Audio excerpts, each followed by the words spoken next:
Assalamu alaikum. Today my topic is about keratitis. What do you mean by keratitis? Keratitis means the inflammation of the cornea. Inflammation of the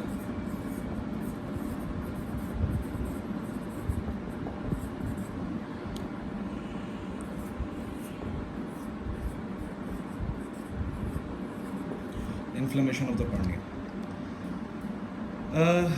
Inflammation of the cornea means that part of the eye which is in the fibrous layer. There are two structures in the fibrous layer. One is the cornea and other is the sclera.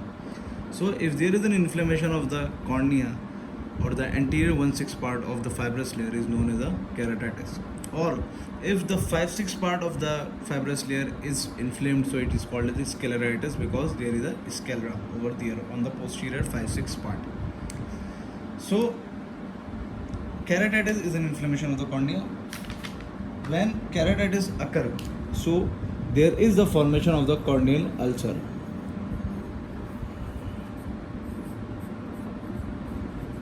तो corneal ulcer क्या चीज़ है? Corneal ulcer हमारे पास corneal ulcer is a defect or excavation of the corneal surface produce by sloughing of inflammatory necrotic tissue. Means कि ये हमारे पास कॉर्निया का स्ट्रक्चर नॉर्मल है, ये हमारे पास एपिथेलियम है, ये हमारे पास बोमेंस मेम्ब्रेन है, ये हमारे पास स्ट्रोमा है, ये हमारे पास टेस्टमेंट मेम्ब्रेन है और ये हमारे पास है एंडोथेलियम. ये हमारे पास एपिथेलियम,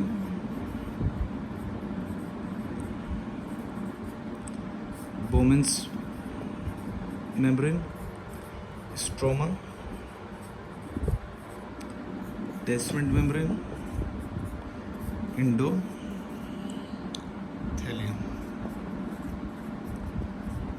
तो लोकल डिफेक्ट का क्या मतलब है कि अगर ये हमारे पास एपिथेलियम नॉर्मली एपिथेलियम इंटैक्ट होती है, हर जगह की एपिथेलियम इंटैक्ट होती है, पर जब हमारे पास कॉर्नियल अल्सर होता है तो ये जो इंटैक्ट एपिथेलियम होती है इसके अंदर थोड़ा सा डिफेक्ट आ जाता है और ये यूँ करके यूँ हो जाती है.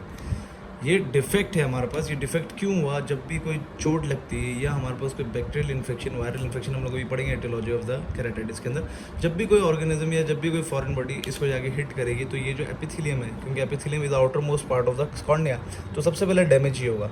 ये डैमेज होगा तो हमारे पास एक डिफेक्ट बन जाएगा जहाँ पे हमारे पास जैसे ही यहाँ पे कोई भी चीज़ आके स्टक होगी या कोई भी बैक्टीरिया का इन्फेक्शन होगा तो दूर दराज से हमारे पास लिम्बल वेसल से हमारे पास क्या आना शुरू हो जाएंगे. वहाँ पे हमारे पास white blood cells, WBCs, lymphocytes, microphages, mast cell, ये सारे के सारे यहाँ पे आके जमा होने लग जाएंगे और यहाँ पे इन्फ्लेमेशन करवाएंगे.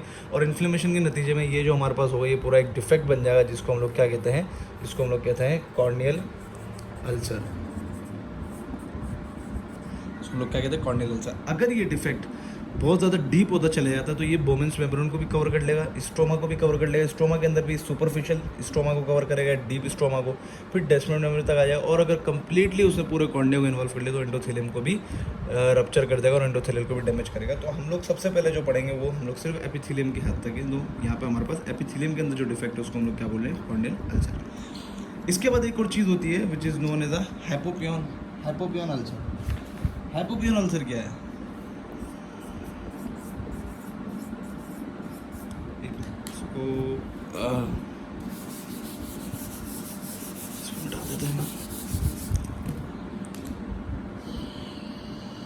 हाइपोपियन अल्सर जो हमारे पास होता है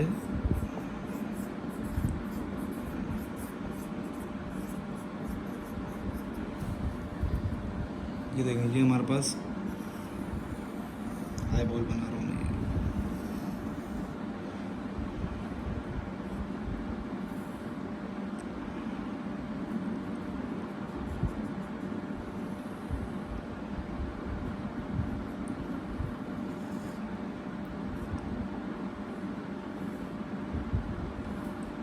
ये हमारे पास कॉर्निया है,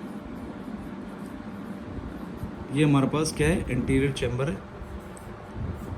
ये हमारे पास लेंस है, ये हमारे पास आयरिस है, ये सिलियरी बॉडी है. अब क्या होगा कि जब हमारे पास इन्फ्लेमेशन होगी कॉर्निया की तो उस इन्फ्लेमेशन ऑफ द कॉर्निया की वजह से जाहिर सी बात है इन्फ्लेमेशन ऑफ द कॉर्निया होगी तो सराउंडिंग के जो स्ट्रक्चर जो हमारे पास आयरिस हो गया, सिलियरी बॉडी हो गया, इनके अंदर भी इन्फ्लेमेशन होगी. किसी में होती है, किसी में नहीं होती। तो हमारे पास जब इरिडोसाइक्लाइटिस, जब आयरिस और सिलियरी बॉडी, ये दोनों के अंदर जब इन्फ्लेमेशन होती है तो हम लोग इसको इरिडोसाइक्लाइटिस कहते हैं। और जब इनके अंदर इन्फ्लेमेशन होती है तो इनका जो इन्फ्लेमेटरी मटेरियल होता है, जो भी एक्सुडेट वगैरह होते हैं, वो यहाँ पे आके जमा होना शुरू हो जाता है एंटीरियर चैम्बर के अंदर, जिसको हम लोग क्या कहते हैं कि हाइपोपियन अल्सर। ये मैं आपको दिखाता हूँ हाइपोपियन अल्सर की तस्वीर। ये देखिए, ये रहा हमारे पास हाइपोपियन अल्सर। इसके बाद हमारे पास आ जाता है इटियोलॉजी ऑफ द केराटाइटिस। तो केराटाइटिस की इटियोलॉजी की अगर मैं बात करूं तो इटियोलॉजी के अंदर हम लोगों ने इसको दो के अंदर डिवाइड किया, माइक्रोबायल केराटाइटिस, मतलब कि किसी ऑर्गेनिज्म की वजह से, और एक होता है नॉन माइक्रोबायल।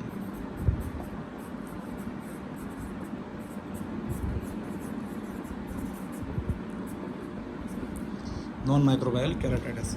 सबसे पहले हम लोग बात करेंगे माइक्रोबियल केराटाइटिस की, तो उसके अंदर हमारे पास बैक्टीरिया,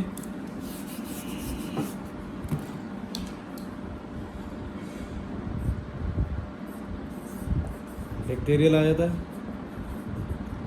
बैक्टीरिया के अंदर हमारे पास gram positive, gram negative most commonly. दूसरे नंबर पे हमारे पास आ जाते हैं वायरल। वायरस के अंदर हमारे पास herpes simplex, herpes zoster virus, ये सारे चीज़ें डिटेल में पढ़ेंगे इंशाल्लाह। फंजाई, फंजाई के अंदर हमारे पास फंजाई के अंदर हमारे पास आ जाता है कैंडिडिन अल्बिकन्स और हमारे पास एस्परजिलोस फुमिगेटिस। और चौथे नंबर पे हमारे पास जो प्रोटोजुआन है, ख़तरनाक है ये बहुत ज़्यादा, इसके अंदर हमारे पास आ जाता है एक्टिन अमीबा। तो ये हमारे पास हो गया माइक्रोबियल केराटाइटिस। माइक्रोबियल केराटाइटिस के बाद हमारे पास जो दूसरे नंबर पर आता है वो है हमारे पास नॉन माइक्रोबियल। क्या? Non microbial. इसके अंदर सबसे पहले हमारे पास आ जाता है हाइपर सेंसिटिविटी की। अगर हम लोग बात करें हाइपर सेंसिटिविटी रिएक्शन, जाहिर सी बात है पूरी बॉडी के अंदर हाइपर सेंसिटिविटी रिएक्शन कहीं पे भी हो सकता है, तो कॉर्निया के अंदर भी हाइपर सेंसिटिविटी रिएक्शन हो सकता है। अब हाइपर सेंसिटिविटी रिएक्शन के अंदर हमारे पास सबसे पहले आ जाता है, सॉरी मार्कर थोड़ा स्लो,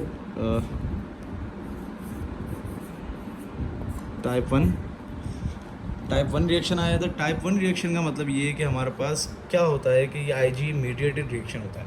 कॉर्निया के अंदर कोई ऐसा सब्सटेंस आया जिसके अंदर जो हमारे पास एलर्जी करवा सकता है, हमारे पास क्या करवा सकता है, आईजीई को हमारे पास रिलीज़ करवा सकता है। अगर कोई ऐसी एंटीजन आती है तो उसके खिलाफ आईजी बनेगी, आईजी जैसे ही बनेगी तो हमारे पास वहाँ से उसको मास्ट सेल्स को पकड़ के वो फिर वहाँ पे इन्फ्लेमेशन शुरू करवाती है। तो ये हाइपर सेंसिटिव टाइप 1 इसको हम लोग कहते हैं। ये हमारे पास कौन सा अल्सर करवाती है? हमारे पास अल्सर करवाती है मार्जिनल कैटरल अल्सर, मतलब कि मार्जिन पे हमारे पास अल्सर बनता है, कॉर्निया की मार्जिन पे। दूसरा हमारे पास आ जाता है वो है हमारे पास टाइप 4। टाइप 4 के अंदर क्या होता है? ये सेल मेडिटेड, मतलब सेल मेडिटेड का मतलब कि लिम्फोसाइट्स जो हमारे पास होंगे वो हमारे पास ये रिएक्शन करवाएंगे और ये सेल मेडिटेड इम्यूनिटी होती है जिसके वजह से हमारे पास कॉर्नियल अल्सर होता है। तो ये पहला तो हमारे पास हाइपर सेंसिटिविटी हो गया। दूसरे नंबर पर हमारे पास आ जाता है ऑटोइम्यून। ऑटोइम्यून के अंदर हमारे पास क्या होगा? ऑटोइम्यून के अंदर सबसे पहले आता है मुरेन अल्सर। ये मुरेन अल्सर क्या चीज़ है? ये हमारे पास एक पेरिफेरी के अंदर ये एक अल्सर होता है जो कि लिम्बल की जो वेसल होती है उसके अंदर इन्फ्लेमेशन हो जाता है, लिम्बाइटिस करवाता है, जिस वजह से हमारे पास लिम्बल वेसल जैसे ही हमारे पास उनके अंदर ऑटोइम्यून इन्फ्लेमेशन होती है तो वहाँ से हमारे पास क्या होता है कि कोलिनेजिनेज और हमारे पास जो दूसरे इलास्टेज एंजाइम निकलना शुरू होते हैं जो कि कॉर्निया को बिल्कुल पेरिफेरी से हमारे पास उसको डैमेज करना शुरू करते हैं। और जो कॉर्निया का अल्सर होता है वो पेरिफेरल में होता है। मैं आपको मुरेन अल्सर की अभी तस्वीर दिखाता हूँ। दूसरे नंबर पर हमारे पास आ जाता है peripheral ulcer of collagen disease. ये भी इसी तरीके का अल्सर है, ये भी हमारे पास ऑटो इम्यून डिजीज़ के अंदर आता है। इसके बाद हमारे पास आ जाता है neuro paralytic ulcer. Neuro para,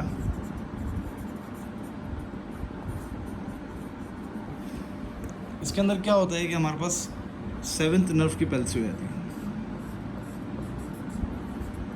7th nerve palsy, जिसके वजह हमारे पास जो ऑर्बिकुलर्स ऑक्यूलाई मसल होता है वो काम नहीं करता। तो हमारे पास जो आई होती है वो हमारे पास खुली रहती है। आई जो हमारे पास आईलेट्स जो होती हैं वो बंद नहीं होती।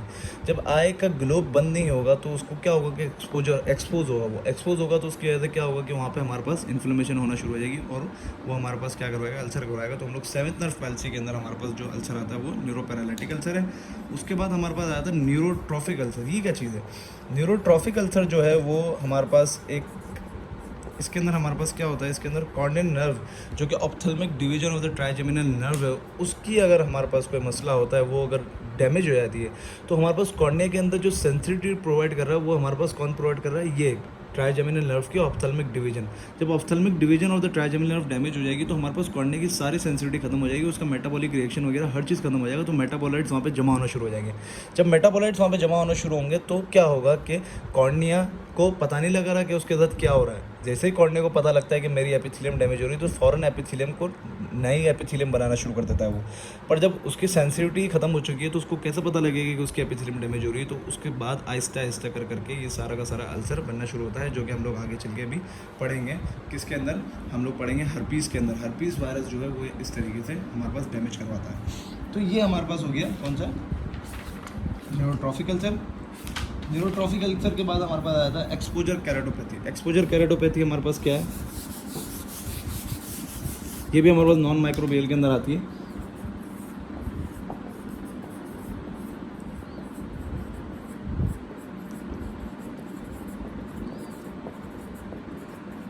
ये है हमारे पास एक्सपोजर कैरेटोपैथी। प्रोप्टोसिस। प्रोप्टोसिस का क्या मतलब है कि हमारे पास आईबॉल जो होगी वो जो नॉर्मल पोजीशन उससे आउटपुट हो जाएगी। आपने देखे होंगे बहुत से लोगों की जो आंखें होती हैं वो थोड़ी सी बाहर होती हैं ज़्यादातर, उसके अंदर भी होता है एक्सोप्थेल्मस। जो हमारे पास थायराइड वाले जो पेशेंट होते हैं उनके अंदर भी प्रोप्टोसिस होती है, जिसके वजह उनकी आईबॉल जो होती है वो थोड़ी बल्ज आउट हो जाती है, जिसकी वजह से उनके अंदर एक्सपोजर होने का ज़्यादा चांस होता है और वो एक्सपोजर कैरेटोपैथी के अंदर चले जाते हैं। इसके अलावा न्यूट्रिशनल डेफिशिएंसी के अंदर हमारे पास विटामिन ए की डेफिशिएंसी जो है बड़ी इंपॉर्टेंट है। विटामिन ए की डेफिशिएंसी की वजह से हमारे पास ज़ीरोप्थेल्मिया होता है। क्या होता है, ज़ीरोप्थेल्मिया होता है। ज़ीरोप्थेल्मिया में क्या होता है कि हमारे पास जैसे विटामिन ए की डेफिशिएंसी होगी, क्योंकि विटामिन ए जो है वो हमारे पास एपिथेलियम को मेंटेन रखता है। जब इसकी डेफिशिएंसी होगी तो कॉर्निया की एपिथेलियम जो होगी वो ख़राब होना शुरू हो जाएगी और रिपेयर नहीं होगी। जब रिपेयर नहीं होगी तो वो आहिस्ता आहिस्ता डीप होती जाएगी और वो अल्सर करवा देगी, तो कैरेटाइटिस करवा देगी, अल्सर करवा देगी। विटामिन ए की डेफिशिएंसी। उसके अलावा हमारे पास आ जाता है केराटोकंजक्टिवाइटिस सी का। ये हमारे पास क्या है, ये हमारे पास एक तरह से ऑटो इम्यून ही है, जिसके अंदर हमारे पास टेयर्स नहीं बनते। जब टेयर्स नहीं बनते तो ये क्या करता है कि दोनों कॉर्निया और कंजक्टिवा दोनों को इन्वॉल्व करता है और इसके ऐसे अल्सर्स भी होते हैं और कंजक्टिवाइटिस भी होता है, तो इसको हम लोग क्या कहते हैं, केराटोकंजक्टिवाइटिस सी का।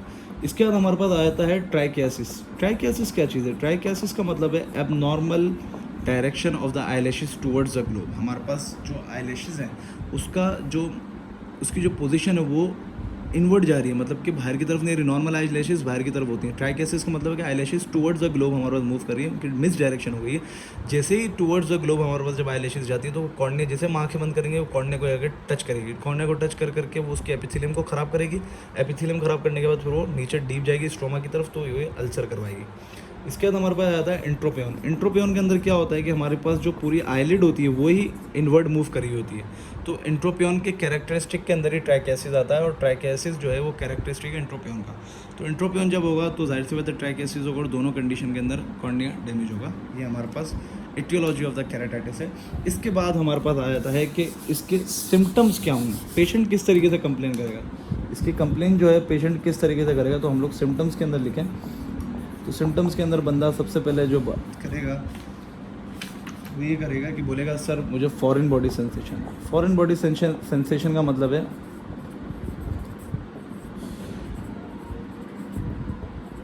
फॉरेन बॉडी सेंसेशन का मतलब है कि मेरी आंख के अंदर कोई कचरा है या आंख के अंदर कोई चीज़ चले गई जो कि निकल नहीं, कुछ भी नहीं होगा अंदर। वो फॉरेन बॉडी सेंसेशन इसलिए होती है क्योंकि कॉर्निया की एपिथेलियम डैमेज हो गई, कॉर्नियल नर्व जो है वो हमारे पास एक्साइट हो गई, जिसकी वजह से वो उसको ऐसा लगेगा कि मेरी आंखों में कुछ ना कुछ मौजूद है। ये हमारे पास पहली चीज़। दूसरी चीज़ हमारे पास जो आती है मेन इंपॉर्टेंट जो है वो ये है कि हमारे पास उसके अंदर रेडनेस होगी। रेडनेस क्यों होगी, क्योंकि हमारे पास जो सीलियरी कंजेशन है, रेडनेस इस वजह से होगी जो लिम्बल वेसल है वो हमारे पास सारी की सारी इंगॉर्ज हो जाएंगी, कंजेस्टेड हो जाएंगी। ये हमारे पास जैसे आए, ये हमारे पास आए यहाँ पे हमारे पास कॉर्नियल लिम्बल वेसल जो है आना शुरू हो जाएंगे, कंजक्टिवा की वेसल आना शुरू हो जाएंगे। यहाँ पे हमारे पास पूरा सीलियरी कंजेशन कहलाता है ये, तो इसके एज रेड आई हो जाती है। इसके बाद हमारे पास आता है पेन। पेन क्यों होता है, क्योंकि हमारे पास एपिथेलियम के नीचे हमारे पास सब एपिथेलियल प्लेक्सिस होता है, स्ट्रोमल प्लेक्सिस होता है, वो सारे के सारे एक्टिवेट हो जाते हैं। अब जब वो डायरेक्टली एक्टिवेट हो चुके हैं और उनके ऊपर कोई प्रोटेक्टिव लेयर नहीं है, एपिथेलियम क्योंकि रप्चर हो चुकी है, तो वहाँ पे उनके जो नर्व फाइबर्स होते हैं बहुत ज़्यादा एक्साइट हो जाते हैं, जिसकी वजह से बहुत खतरनाक सीवियर पेन होता है। सही है। इसके बाद फिर हमारे पास आया था photophobia. Photophobia increase sensitivity to the light. क्यों? क्योंकि हमारे पास कॉर्निया, वैसे ही कॉर्निया का हमारे पास काम क्या होता है, रेज ऑफ लाइट को रिसीव करना। अब वो जब डैमेज हो चुका है तो उसके बाद हमारे पास क्या होगा, फोटोफोबिया होगा। बंदा रोशनी के अंदर लाइट, आंखें बिल्कुल बंद कर लेगा, आंखें नहीं खोलेगा। इसके अलावा हमारे पास लैक्रीमेशन भी हमारे पास इसी वजह से, क्योंकि जब कॉर्निया को ऐसा लग रहा है कि डैमेज हो रहा है तो वहाँ से tearing of the from the lacrimal glands आना शुरू हो जाएंगे, टीयर आना शुरू हो जाएगा। एक तरह से ये प्रोटेक्टिव मैकेनिज्म है कि कॉर्निया को प्रोटेक्ट करना है, क्योंकि कॉर्निया की जो एपिथेलियम है वो क्या हो चुकी है, एब्रप्ट हो चुकी है, रप्चर हो चुकी है। इसके बाद हमारे पास आ जाता है ब्लड विजन। जाहिर सी बात है, कॉर्निया का मेन फंक्शन जो होता है वो लाइट रेज को रिफ्लेक्ट करना होता है, राइट रेज को हमारे पास कन्वर्ट करना होता है। जब वो डैमेज हो चुकी है उसकी एपिथेलियम तो वहाँ पे ब्लरिंग ऑफ द विजन भी होगी।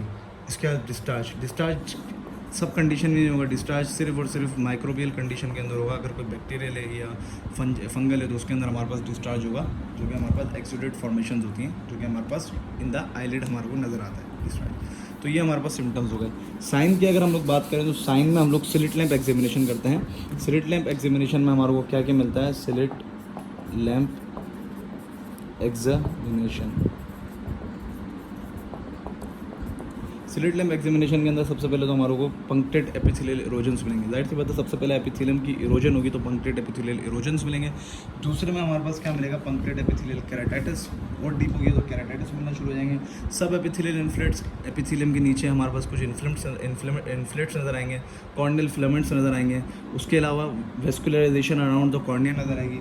उसके बाद हमारे पास अगर बहुत ज़्यादा डीप चलेगी, एपिथेलियम को भी इन्वॉल्व कर लिया, स्ट्रोमा को भी इन्वॉल्व कर लिया, अब डेस्मेंट मेम्ब्रेन तक आ गए तो यहाँ पे फोल्ड नज़र आना शुरू हो जाएंगे। यहाँ पे डेस्मेंट मेम्ब्रेन की फोल्ड, डेस्मेंट मेम्ब्रेन जो है बहुत ज़्यादा टफेस्ट लेयर होती है कॉर्निया की, तो उसको डैमेज करना थोड़ा मुश्किल होता है, पर वहाँ पे क्या आना शुरू हो जाता है, फोल्ड आना शुरू हो जाता है। और अगर हमारे पास और ज़्यादा डीप हो गया तो ये जो डेस्मेंट मेम्ब्रेन है ये पूरी आई बॉल से या कॉर्निया से बाहर आना शुरू हो जाएगी, जिसको हम लोग क्या कहते हैं, डेस्मेंटोसील कहते हैं, bulging out of the Descemet membrane from the cornea. तो यहाँ से हमारे पास बल्जिंग आउट होने लग जाती है कॉर्निया की डेस्मेंट मेम्ब्रेन। तो ये हमारे पास होती है, ये बिल्कुल एंड स्टेज है जब कॉर्निया बिल्कुल ही डैमेज हो चुका है। तो ये हमारे पास सारे के सारे साइंस हैं जो कि हम लोग स्लिट लैंप एग्जामिनेशन के अंदर देखते हैं। तो ये हमारे पास केराटाइटिस का हो गया lecture. Thank you very much.